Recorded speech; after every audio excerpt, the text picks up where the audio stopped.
दोस्तों, बहुत समय पहले की बात है। एक बार एक व्यक्ति ने एक राजा को दो छोटे छोटे ईगल यानी कि बाज के बच्चे उपहार में दिए। वो दोनों ही ईगल के बच्चे बहुत ही अच्छी नस्ल के थे और उस राजा ने पहले कभी इतने शानदार ईगल्स नहीं देखे थे। उस राजा ने एक तजुर्बेकार व्यक्ति को उनकी देखभाल के लिए अलग से नियुक्त किया।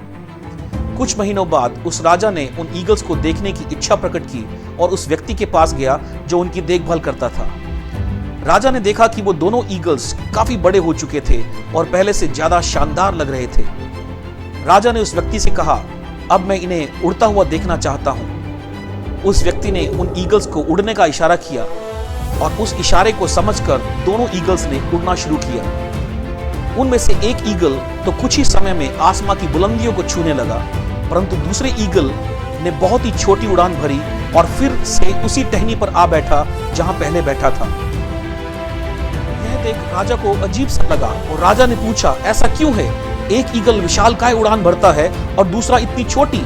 व्यक्ति बोला, महाराज, मैंने बहुत कोशिश की पर शायद ये उड़ना ही नहीं चाहता। राजा को उन दोनों ईगल से बहुत लगाव था और वो उन दोनों को ही ऊंची उड़ान भरते हुए देखना चाहते थे। अगले ही दिन राजा ने यह घोषणा की कि जो भी व्यक्ति उस दूसरे ईगल को आसमां की उड़ान भरवाने में कामयाब होगा तो उसे खूब इनाम मिलेगा। बहुत से विद्वान लोग आए और कोशिश की, परंतु वो ईगल इतने प्रयासों के बावजूद भी वैसा ही रहा। थोड़ी सी उड़ान भरने के बाद उसी शाखा पर आ बैठता जहां वो बैठता था। फिर एक दिन उस राजा की खुशी का ठिकाना न रहा जब उसने देखा कि वो दोनों ही ईगल्स खुले आसमां में पंख फैलाए बुलंदियों को छू उड़ रहे हैं। राजा को विश्वास नहीं हुआ और उसने उसी समय उस व्यक्ति को लाने का आदेश दिया जिसने उस दूसरे ईगल को उड़ना सिखाया था।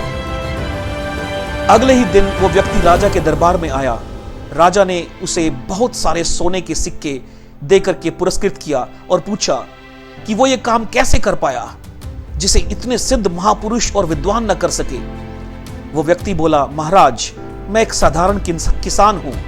महाराज, मैं एक साधारण किसान हूं, मुझे ज्यादा ज्ञान नहीं है।